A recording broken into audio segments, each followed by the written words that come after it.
आज मंदिर बुजुर्ग में राम कथा का भजन कथा आज कार्यक्रम स्टार्ट हुआ है। आज से 12वें दिन में राम कथा का आयोजित होगा। लगता है देव हैं और किसी कारणवश आप आए हैं, अभी बात और करिएगा। मान लीजिए वो तो लानत है और मीठा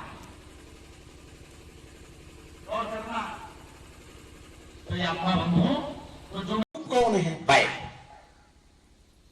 धर्म का स्वरूप कौन है? बैल।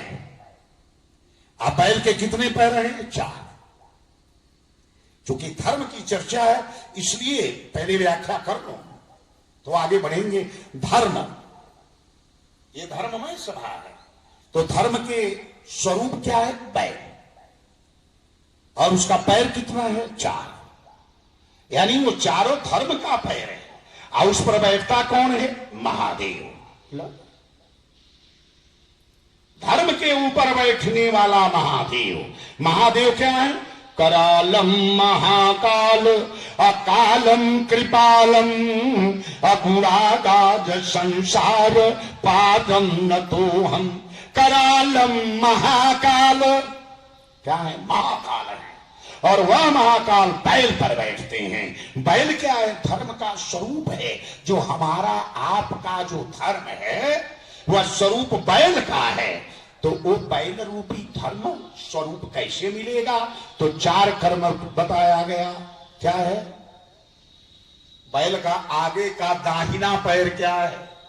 वह सत्य है। सत्य जो मेरे आपके जीवन का सत्य है, जो सत्य बोलना है वह बैल के आगे का पैर है। सत्य ये जान लिया। धर्मन दूसरा सत्य समाना। सत्य वह धर्म का पहला रूप है। धर्मन दूसरा संसार में सत्य समाना। तो बैल का जो अगला पैर है वो सत्य है। यानी हमारा आपका जो है धर्म का पहला नाता क्या है? धर्म का है। धर्म बोलना है यानी सत्य बोलना है, तब आप धर्मात्मा कहे जाएंगे। आज जब खाली झूठे बोलेंगे तो गांव के लोग मां झूठा किलो का किलो सोना देला आ गोइले के बाद भेदे ना करेगा। सत्य जीवन में जो सत्य है गौर करेंगे। जो हमारे और आपके शरीर में सत्य है, जो जुबान से सत्य बोलते हैं वो धर्मात्मा है, वो धर्म के स्वरूप है। वह बैल का दाहिना पैर है आगे का। तो बैल का स्वरूप धर्म का है और एक पैर उसका सत्य है। दूसरा पैर क्या है? दूसरा पैर जप है। यानी उसको तप कहा गया। तप तो तप जंगल में तो होगा नहीं भाई, घर में होगा।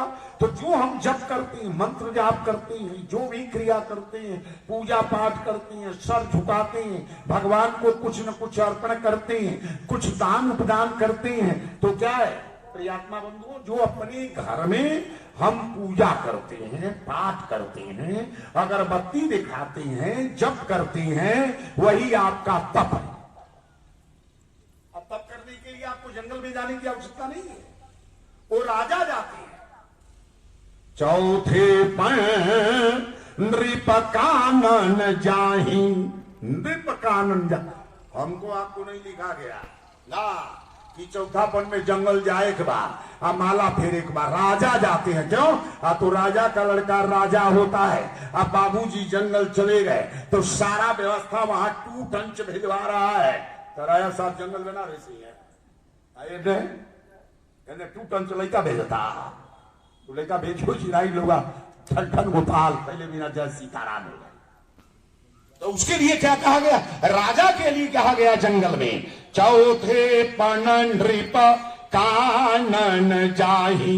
ये राजाओं के लिए कहा गया, बहुत बड़े धनपतियों के लिए कहा गया, हमारे आपके लिए नहीं कहा गया, गृहस्थ के लिए नहीं कहा गया कि चौथे पण में आप जंगल ना घर पर रह करके जप करिए, तप करिए, भजन करिए, अर्चन करिए, बंधन करिए, पास सेवन करिए, वही आपका तप है, वही आपका जप है।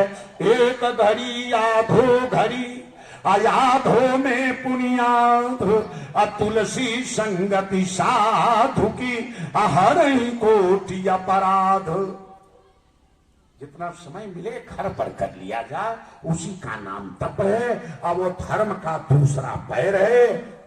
गौर करेंगे, पहला क्या है? सत्य, और दूसरा क्या है? तप, माने पूजा पाठ। तीसरा क्या है? तीसरा पीछे का निरोग रहेंगे, परमात्मा आपका सारा मुराद पूरा करेगा। लेकिन चार